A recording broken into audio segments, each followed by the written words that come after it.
குட்டீஸ், welcome to HPS. Hi friends, எல்லாரும் எப்படி இருக்கீங்க?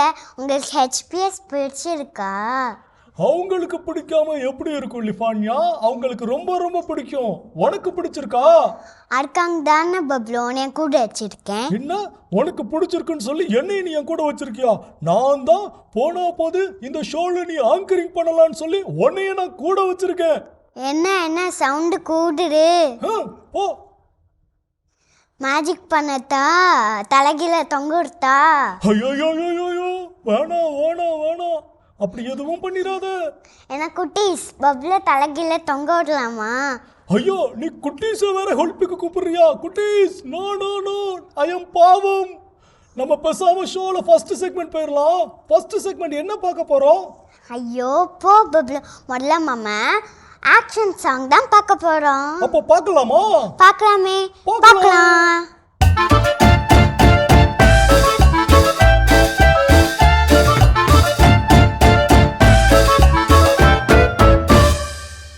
என்ன குட்டீஸ், இன்னைக்கு ஒரு புது சாங் கத்துக்கலாமா? ஓகே, விவிலியம் வாசிப்போம் சாங் அது. ஓகேவா? சரி வாங்க போலாம்.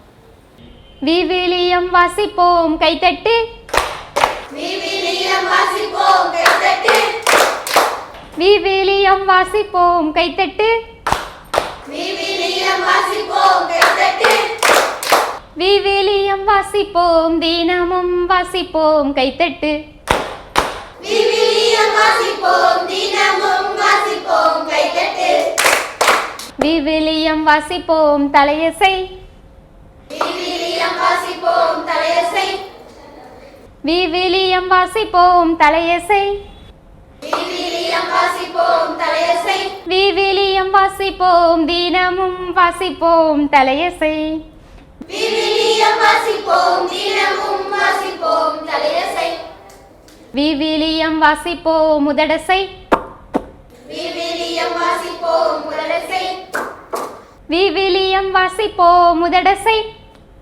விவிலியம் வாசிப்போம் உதடசை, விவிலியம் வாசிப்போம் தினமும் வாசிப்போம் உதடசை, விவிலியம் வாசிப்போம் தினமும் வாசிப்போம் உதடசை, விவிலியம் வாசிப்போம் விரல் நொடி, விவிலியம் வாசிப்போம் விரல் நொடி, விவிலியம் வாசிப்போம் விரல் நொடி, விவிலியம் வாசிப்போம் விரல் நொடி, விவிலியம் வாசிப்போம் தினமும் வாசிப்போம் விரல் நொடி, விவிலியம் வாசிப்போம் தினமும் வாசிப்போம் விரல் நொடி, விவிலியம் வாசிப்போம் தொடைத்தட்டு, விவிலியம் வாசிப்போம் கைத்தட்டு, விவிலியம் வாசிப்போம் தொடைத்தட்டு, விவிலியம் வாசிப்போம் கைத்தட்டு, விவிலியம் வாசிப்போம் தினமும் வாசிப்போம் தொடைத்தட்டு,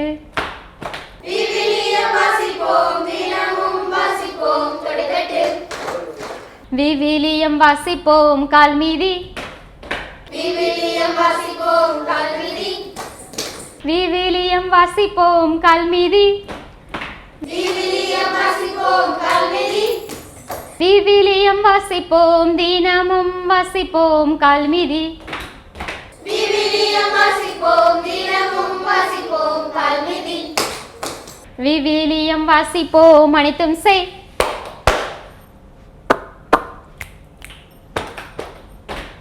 விவிலியம் வாசிப்போம் அனைத்தும் செய்,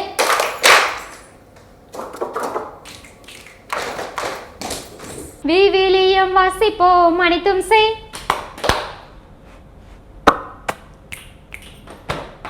விவிலியம் வாசிப்போம் அனைத்தும் செய்,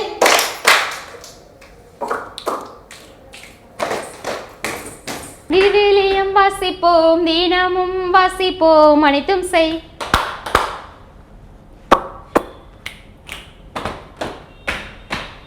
விவிலியம் வாசிப்போம் தினமும் வாசிப்போம் அனைத்தும் செய்,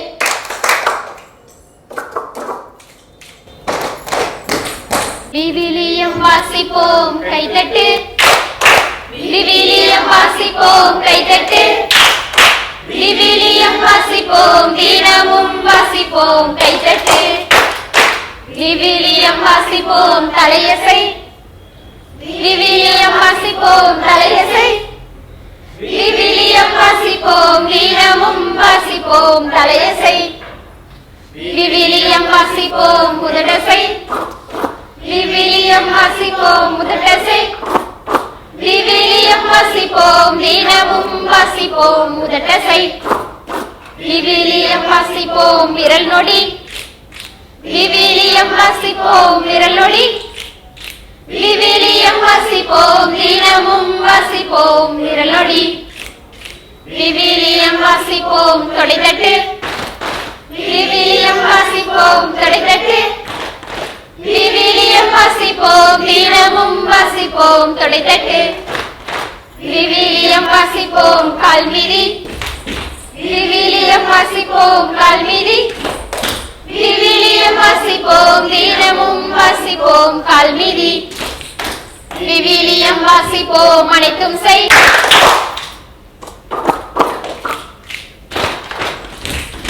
விவிலியம் வாசிப்போம் அனைத்தும் செய்.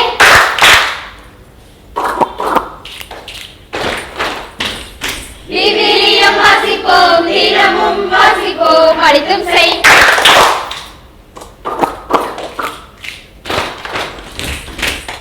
என்ன குட்டீஸ், விவிலியம் வாசிப்போம் சாங் கத்துக்கிட்டீங்களா? Very good, super. இத போய் உங்க அம்மாக்கு அப்பா கிட்ட எல்லாம் சொல்லி காமிக்கணும். ஓகேவா? சூப்பர். இதே இன்னும் அடுத்த சாங்கோட உங்களை மீட் பண்றேன். பாய். வாவ்! விவிலியம் வாசிப்போம் கைதட்டு. விவிலியம் வாசிப்போம் கைதட்டு. விவிலியம் வாசிப்போம் தினமும் வாசிப்போம் கைதட்டு.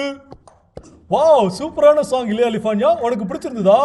ஆமா பப்ளு, எனக்கு பாடிக்கிட்டே இருக்கணும் போல இருக்கு. அப்ப நீ அந்த பக்கம் பாடிக்கிட்டே இரு, நான் இந்த பக்கம் ஓடிக்கிட்டே இருக்கிறேன். என்ன நீ கிண்டலா பண்ற? உன்னை தலைகீழ தொங்க விடாம போடப்பா. ஐயோ ஐயோ ஐயோ, இந்த பொண்ணு எப்ப பார்த்தாலும் என்னை தலைகீழ தொங்க விடுறேன், தலைகீழ தொங்க விடுறாங்க. I am sorry. என்னை பார்த்தா உனக்கு பாவமா இல்லையா? நோ இல்ல. ஐயோ, சரி சரி, கோவிச்சுக்காத. இப்போ நம்ம ரெண்டாவது செக்மெண்ட் என்ன? அடே போ பப்ளு, எல்லாத்தையும் மறந்துல, எடை தான் ஞாபகமா வச்சுக்குவ. எனக்கு ஞாபகம் வந்துட்டு. இப்போ பைபிள் ரீடிங்கும் அப்புறம் ஃபாதரோடைய மெசேஜும் கேட்க போறோம். கரெக்டா? கரெக்ட் பப்ளு, வாங்க பார்க்கலாம்.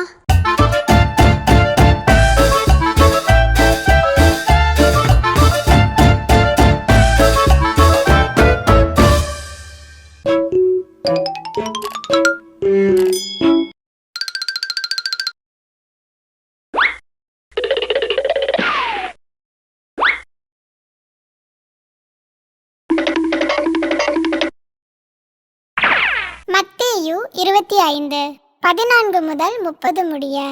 விண்ணரசை பின்வரும் நிகழ்ச்சி வாயிலாகவும் விளக்கலாம். நெடும் பயணம் செல்லவிருந்த ஒருவர் தம் பணியாளர்களை அழைத்து அவர்களிடம் தம் உடைமைகளை ஒப்படைத்தார். அவரவர் திறமைக்கு ஏற்ப ஒருவருக்கு 5 தாலந்தும், வேறொருவருக்கு 2 தாலந்தும், இன்னொருவருக்கு 1 தாலந்தும் கொடுத்துவிட்டு நெடும் பயணம் மேற்கொண்டார். 5 தாலந்தை பெற்றவர் போய் அவற்றை கொண்டு வாணிகம் செய்து வேறு 5 தாலந்தை ஈட்டினார். அவ்வாறே 2 தாலந்து பெற்றவர் மேலும் 2 தாலந்து ஈட்டினார். 1 தாலந்து பெற்றவரோ போய் நிலத்தை தோண்டி தம் தலைவரின் பணத்தை புதைத்து வைத்தார். நெடுங்காலத்திற்கு பின் அந்த பணியாளர்களின் தலைவர் வந்து அவர்களிடம் கணக்கு கேட்டார்.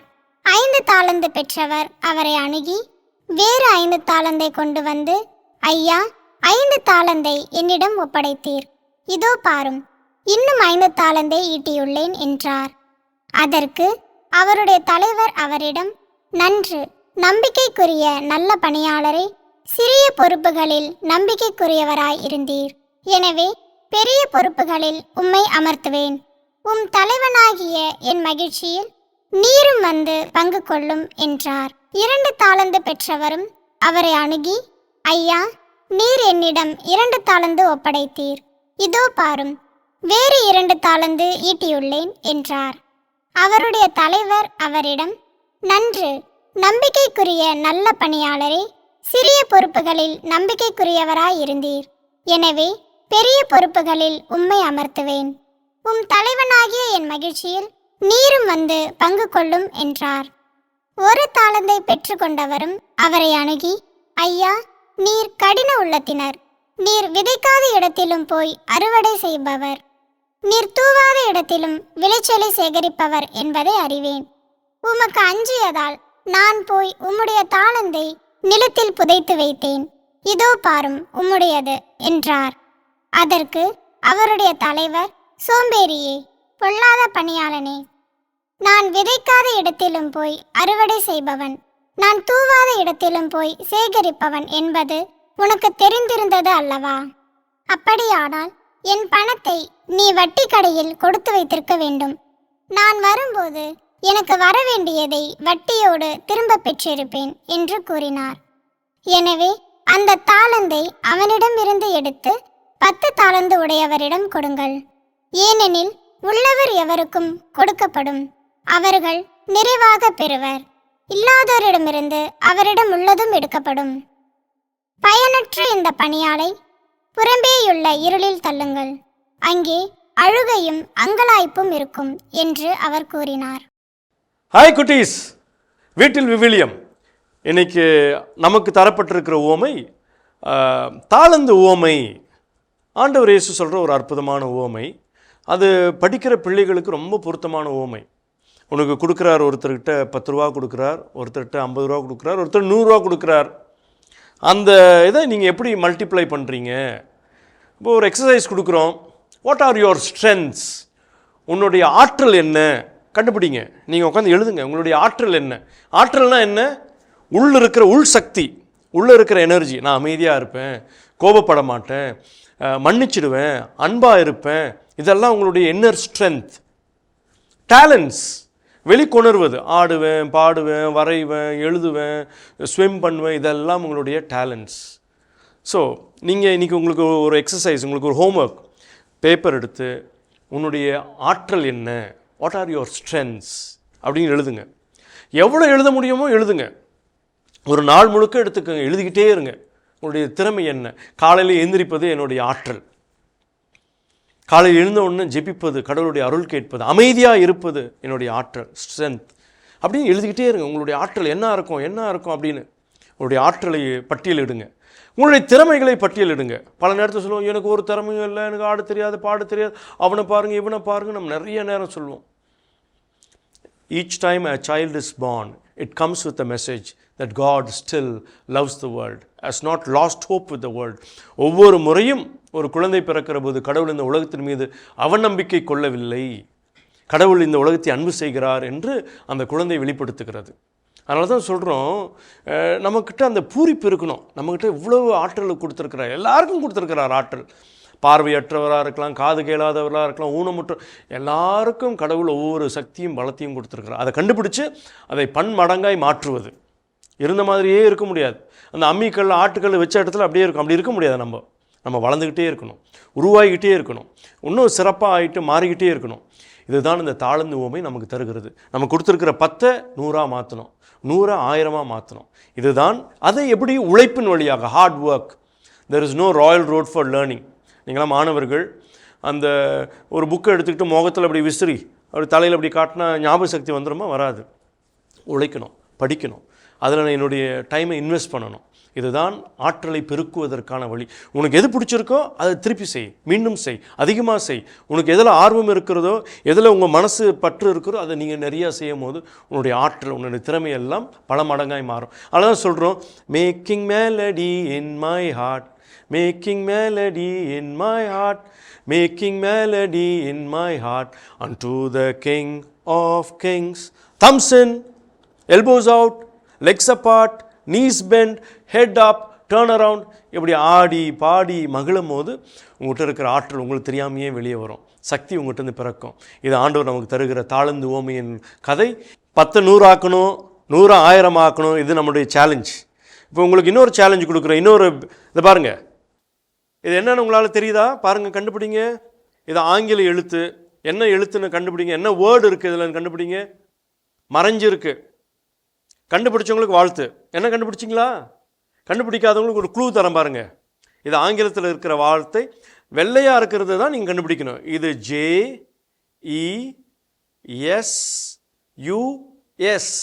ஜீசஸ்.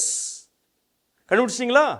Very good. எப்படி இதுக்குள்ள ஜீசஸ்ங்கிற பேர் மறைஞ்சிருக்கோ அதே போல் நமக்குள்ள நிறைய ஆற்றலும் சக்தியும் திறமைகளும் அடங்கியிருக்கு. அதை வெளிக்கொண்டு வருவது தான் நம்முடைய சக்தி. அதுதான் ஒரு பாட்டாக நம்ம பாட போகிறோம். Making melody in my heart, making melody in my heart, making melody in my heart and the king of kings. அந்த இயேசுவை, நம்ம உள்ள இருக்கிற இயேசுவை கண்டுகொள்ளுகிற மாதிரி திறமைகளை கண்டுகொள்வோம், ஆற்றல் மிக்கவராய் மாறுவோம். மெசேஜ் சூப்பரா இருந்துல்ல? என்ன பப்ளு, இதுலேருந்து என்ன தெரிஞ்சுக்கிட்ட? இதுல இருந்தா, அதாவது கடவுள் நம்ம எல்லாருக்கும் டேலண்ட் கொடுத்திருக்கார் இல்லையா? ஆமா பப்ளு. அந்த டேலண்ட்டை நம்ம கடவுளுக்காகவே பயன்படுத்தணும். அதுதான் இந்த ஸ்டோரி நமக்கு கொடுக்கக்கூடிய மெசேஜ். Correct Bablu, correct. நானும் கரெக்டா சொல்லிட்டேன். அப்ப நம்ம குட்டீஸ்க்கும் புரிஞ்சிருக்கும். ஓகே லிஃபானியா, இப்ப அடுத்து நம்ம என்ன பண்ண போறோம்? மெசேஜுக்கு தோன்ற மாதிரி ஒரு கேம் விளையாட போறோம். ஓ கேம்! ஐ ஜாலி ஜாலி ஜாலி, விளையாடலாம்.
கேம் சூப்பரா இருந்துல? இந்த மாதிரி கேம் விளையாண்டிருக்கியா பப்ளு? நான் நிறைய கேம் விளையாடி இருக்கேனே. எதுல விளையாண்ட? எதுலன்னா மொபைல் போன்ல தான் விளையாடுவேன். எவ்வளவு நேரம் விளையாண்ட பப்ளு? அது ரொம்ப நேரம் விளையாடுவேன். அது தப்பு பப்ளு, நீ ரொம்ப நேரம் விளையாடக்கூடாது. எனக்கு குட்டீஸ், நீங்க மொபைல் ஃபோன் ரொம்ப நேரம் பார்க்கக்கூடாது. ஆமா, கரெக்ட் நீ சொல்றது. அப்படின்னா ரொம்ப நேரம் மொபைல் பார்த்தா கண் கெட்டு போயிடும், அப்படிதானே? ஆமா பப்ளு, நீ சொன்ன கரெக்ட். ஓகே, இப்போ நம்ம அடுத்து என்ன? நீயே சொல்லு. நானா? ஐயா, அப்ப லிஃபானியாக்கு அடுத்து என்னன்னு மறந்துருச்சு. உன்னோட லாஃபை கண்ட்ரோல் பண்ண சும்மா டெஸ்ட் பண்ணதான் உன்கிட்ட கேட்டேன் பப்ளு. நீ சும்மா சொல்ற, நீ டெஸ்ட் பண்ணனு. எங்க நீ சொல்லு பார்க்கலாம். மாமா ஒரு குட்டி கதை கேட்க போறோம் பப்ளு. கரெக்டா சொல்லிட்டா. ஓகே, கதை கதை கேட்கலாம். கேட்கலாம்.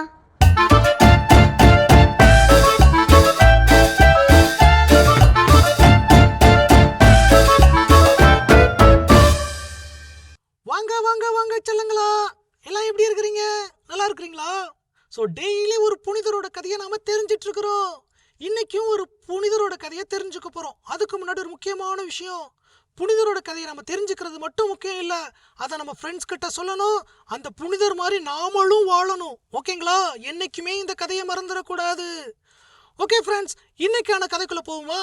இன்னைக்கான கதையில எந்த புனிதரை பத்தி தெரிஞ்சுக்க போறோம்னு நான் சொல்ல மாட்டேன், இன்னைக்கும் நீங்க தான் சொல்றீங்க. அது எப்படின்னு கேக்குறீங்களா? நேத்து மாதிரி இன்னைக்கும் நான் உங்களுக்கு ஒரு ஹிண்ட் தரேன். ஓகேயா? இன்னைக்கான ஹிண்ட் என்ன அப்படின்னா, உங்களுக்கான ஒரு கொஸ்டின். பாடகர் குழு, அதாவது கொயர் கிளாஸ் நம்ம சர்ச்சிலலாம் இருக்கு இல்லையா, அந்த பாடகர் குழுவின் தலைவர் பாதுகாவலர் யார்? எஸ், புனித செசிலியா. இன்னைக்கும் கரெக்டா சொல்லிட்டீங்க. Super super super. அந்த செசிலியா பத்தி தான் இன்னைக்கு நாம தெரிஞ்சுக்க போறோம். புனித செசிலியா ஒரு செல்வ செழிப்பு மிக்க குடும்பத்துல பிறந்த ஒரே ஒரு பொண்ணு. அவங்க அப்பா அம்மா அவருக்கு செசிலியான்னு பேர் வச்சாங்க. அந்த செசிலியாவுக்கு என்ன மீனிங் தெரியுமா? விண்ணகத்தின் லீலி மலர் அப்படிங்கிறது தான் அந்த பேருக்கான விளக்கம். அந்த பேரை போலவே அவங்களும் ரொம்ப அழகா இருந்தாங்க. அவங்க சின்ன வயசுல இருந்தே ஒரு கத்தோலிக்க மறையை பின்பற்றி இயேசு கிறிஸ்து தான் யாரு அப்படின்லாம் நிறைய தெரிஞ்சுக்கிட்டாங்க. ஆனா அவங்க அப்பா அம்மா கிறிஸ்தவங்க கிடையாது, அதுவும் குறிப்பா கத்தோலிக்கர்கள் கிடையாது. இருந்தாலும் தங்களோட பொண்ணு செசிலியா இயேசுவை பின்பற்றுறதையும் இயேசுவை பத்தி தெரிஞ்சுக்கிறதையும் அவங்க தடை சொல்லவே இல்லை. செசிலியா சின்ன வயசுல இருந்து வளர்ந்துட்டு வரும்போது ஒரு நாள் கூட பூசைக்கு போகாம இருந்ததே கிடையாது. டெய்லி பூசைக்கு என்ன பண்ணிடுவாங்க, போயிடுவாங்க. இப்படி இருந்த செசிலியா கிறிஸ்துவுக்காக தன்னுடைய வாழ்க்கை முழுசையும் தியாகம் பண்ணணும், கிறிஸ்துவுக்காகத்தான் வாழணும், கிறிஸ்துவுக்காகவே மரிக்கணும் அப்படின்னு முடிவு பண்ணியிருந்தாங்க. இதனால எப்பெல்லாம் நேரம் கிடைக்குதோ அப்பெல்லாம் சின்ன சின்ன உதவிகளா எல்லாருக்கும் செஞ்சுட்டு இருந்தாங்க. இப்படி போயிட்டு இருந்தப்போ புனித செசிலியாவுக்கு திருமண வயது நெருங்குச்சு. உடனே அவங்க அப்பா அம்மா வலேரியன் அப்படிங்கிற ஒரு பையனை பார்த்து, இந்த பையன் நம்ம செசிலியாவுக்கு ரொம்ப பொருத்தமா இருப்பான், நம்ம திருமணம் செஞ்சு வைக்கலாம் அப்படின்னு சொல்லி அதுக்கான ஏற்பாட்டெல்லாம் ஆரம்பிச்சாங்க. ஆனா செசிலியாவுக்கு இந்த திருமணத்துல கொஞ்சம் கூட விருப்பம் இல்லை. செசிலியாவுக்கு எப்பெல்லாம் குழப்பம் வருதோ அப்பெல்லாம் என்ன பண்ணுவாங்க தெரியுமா? உடனடியா போய் முட்டிங்கால் போட்டு கை கும்பிட்டு கண்ணை மூடி ஜபம் பண்ணுவாங்க. அந்த ஜபம் பண்ணதுக்கு அப்புறம் தான் அவங்களுக்கான தெளிவு கிடைக்கும். இதே மாதிரி இந்த தடவையும் திருமணம் பண்ணலாமா வேணாமா அப்படிங்கிற குழப்பத்துல முட்டி போட்டு ஜபம் பண்ணாங்க. அந்த ஜபத்துல இயேசு கிறிஸ்து அவங்களுக்கு காட்சி கொடுத்து, செசிலியா நீ ஒன்றும் கவலைப்படாத, நீ கிறிஸ்துவுக்காக வாழணும் அப்படிங்கிறது கண்டிப்பா நடக்கும், அதுக்கு உன்னுடைய திருமணம் ஒரு தடையாவே இருக்காது, நீ வலேரியனை கல்யாணம் பண்ணிக்கலாம் அப்படின்னு சொன்னாங்க. செசிலியாவும் ரொம்ப சந்தோஷமா அதை ஏத்துக்கிட்டு வலேரியனை கல்யாணம் பண்ணிக்க சம்மதிச்சாங்க. அப்பவும் இயேசு கிறிஸ்து இன்னும் நிறைய விஷயங்கள் செசிலியா கிட்ட சொன்னாங்க. அது என்ன அப்படின்னா, உனக்கு ஒரு காவல் தூதரை நான் நியமிக்கிறேன், அவங்க எப்பவும் உன் கூட இருந்து உன்னை நல்லா பார்த்துக்குவாங்க அப்படின்னு சொன்னாரு. அதே மாதிரி இவங்களுக்கான திருமணமும் ரொம்ப சூப்பரா கிராண்டா நடந்துச்சு. அந்த திருமணம் முடிஞ்சதுக்கு அப்புறம் வலேரியன் கிட்ட செசிலியா இந்த விஷயத்த சொன்னாங்க. இந்த மாதிரி நான் ப்ரேயர் பண்ணும்போது இயேசு கிறிஸ்து என்கிட்ட சொன்னாங்க, நீங்களும் திருமலுக்கு வாங்கினீங்கன்னா என் கூட இருக்கக்கூடிய வானதூதரை பார்க்கலான்னு. வலேரியனும் செசிலியா சொன்னதை ஏத்துக்கிட்டு முழு மனசோட திருமுழுக்கு வாங்கினாரு, கிறிஸ்துவ பத்தி தெரிஞ்சுக்கிட்டாரு. செசிலியா பக்கத்துல இருந்து அந்த வானதூதரையும் பார்த்தாரு. அந்த வானதூதர் ஒரு மலர் கிரீடத்தை எடுத்து செசிலியாவுக்கும் இன்னொரு மலர் கிரீடத்தை எடுத்து வலேரியனுக்கும் போட்டாங்க. ரொம்ப சந்தோஷமா அவங்க வாழ்க்கை போயிட்டு இருந்துச்சு. வலேரியனும் செசிலியாவும் சேர்ந்து பல இடங்கள்ல இயேசு கிறிஸ்துவ பத்தி அறிவிச்சாங்க. இதை தெரிஞ்சுக்கிட்ட வலேரியனோட தம்பி தன்னோட அண்ணனை பார்க்க வீட்டுக்கு வந்தாரு. தன்னோட அண்ணன் வலேரியனும் அண்ணி செசிலியாவும் ரொம்ப சந்தோஷமா இருக்கிறத பார்த்து தானும் ஒரு கிறிஸ்தவனா மாறணும்னு ஒரு முடிவு பண்ணி அவரும் திருமுழுக்கு வாங்கினாரு. இவங்க 3 பேரும் இயேசு கிறிஸ்துவோட நற்செய்தியா ஊர் ஊரா போய் அறிவிச்சாங்க. இந்த விஷயம் அங்க இருந்த மன்னனுக்கு தெரிஞ்சிருச்சு. அப்போ இருந்த காலத்துல இயேசு கிறிஸ்துவ பத்தி யாரும் பேசினாலோ அறிவிச்சாலோ அவங்கள கொல்லணும் அப்படின்னு அவன் கட்டளையிட்டு இருந்தான். அதனால புனித சிசிலியாவுடைய கணவரான புனித வலேரியனையும் அவருடைய தம்பியவும் அரெஸ்ட் பண்ணி ஜெயிலில் போட்டு தூக்கில் போட்டு அவங்கள மறைசாட்சியாக கொன்னுட்டாங்க. இந்த விஷயம் சிசிலியாவுக்கு ரொம்பவே வருத்தமாக இருந்துச்சு. இருந்தாலும் அவங்க நற்செய்தி அறிவிக்கிறத விடவே இல்லை. இதை தெரிஞ்சுக்கிட்ட அரசன் சிசிலியாவையும் கொல்லுங்க, அவ இருக்கக்கூடிய வீட்டை அப்படியே தீ வச்சு கொளுத்துங்க அப்படின்னு சொல்லி அனுப்பி வச்சாரு. அங்க போன படை வீரர்களும் சிசிலியா வீட்டுக்குள்ள இருக்கிறாங்களான்னு பார்த்து அந்த வீட்டை நெருப்பு வச்சு கொளுத்துனாங்க. வீடு மழை மழை மழை மழை மழைன்னு எரிஞ்சுது. ஆனா உள்ள இருந்த சிசிலியாவுக்கு எதுவுமே ஆகல. வானதூதர் கூட இருந்து அவங்கள காப்பாத்தினாரு. இதுக்கு தெரிஞ்சுக்கிட்ட அரசன் இப்படியா நடந்துச்சு, அப்போ அவங்களை என்ன பண்ணுங்க, வெட்டி கொண்டு போடுங்க அப்படின்னு உத்தரவு பிறப்பிச்சான். சரின்னு சொல்லி அடுத்து அதுக்கான ஏற்பாடு நடந்துச்சு. எல்லாரும் சிசிலியாவை வெட்டி கொல்ல போறாங்க அப்படின்னு பார்த்துட்டு இருந்தாங்க. சிசிலியா 3 முறை வெட்டப்பட்டார். ஆனா அவரோட உயிர் போகவே இல்லை. கடைசி மூச்சு வரைக்கும் இயேசு கிறிஸ்துவுக்கு தான் சாட்சியா இருக்கணும்னு ஒரு சாட்சிய வாழ்வு வாழ்ந்து இறுதியா திருத்தந்தை அர்பன் அவர்கிட்ட ஆசீர்வாதம் வாங்கி அவருடைய உயிர் பிரிஞ்சது. ஸோ இதுதான் புனித சிசிலியாவோட கதை. இதுல இருந்து நாம என்ன தெரிஞ்சுக்கணும்னா, எந்த சூழ்நிலையிலையும் சந்தோஷமா இருந்தாலும் சரி சோகமா இருந்தாலும் சரி இயேசு கிறிஸ்துவை விட்டு நம்ம விலகவே கூடாது. ஓகே சொல்லுங்களா, திரும்பவும் நாளைக்கு வேற ஒரு கதையோட உங்களை வந்து நான் பார்க்குறேன். Tata, bye bye. வாவ், இன்னைக்கான சூப்பரான ஸ்டோரி கேட்டாச்சு. ஆமா பப்ளு, இன்னைக்கு மாமா சென்ட் செசிலியை பற்றி தெரிஞ்சுக்கிட்டோம். எஸ், செயின்ட் செசிலியா பத்தி தெரிஞ்சுக்கிட்டோம். ஒவ்வொரு நாளும் ஒவ்வொரு புனிதரை பத்தி தெரிஞ்சுக்கிறோம். ஓகே லிஃபான்யா, இன்னைக்கு நம்ம ஷோவோட எண்டுக்கு வந்தாச்சு. இன்னைக்கு நீ ப்ரேயர் பண்றியா இல்ல நான் ப்ரேயர் பண்ணட்டுமா? நானே ப்ரே பண்றேன். ஓ குட். அப்போ எல்லா குட்டீஸ் வாங்க, கண்ணை மூடிக்கோங்க, கையை கும்பிட்டுக்கோங்க, ப்ரே பண்ணலாம். அன்புள்ள இயேசுவே, நாங்கள் உங்கள் கூட இருக்கணும், ஹெல்ப் பண்ணுங்க. ஆமென். சூப்பர், அருமையான ப்ரேயர். எப்பவும் போல குட்டியா நம்ம லிஃபான்யா நமக்காக சொல்லியாச்சு. So thank you லிஃபான்யா. ஓகே குட்டீஸ், லிஃபான்யா இதே மாதிரி நம்ம நாளைக்கு வந்து நம்ம குட்டீஸை பார்க்கலாமா? பார்க்கலாமே. ஓகே சொல்லுங்களா, உங்களை நாளைக்கு வந்து பார்க்குறோம்.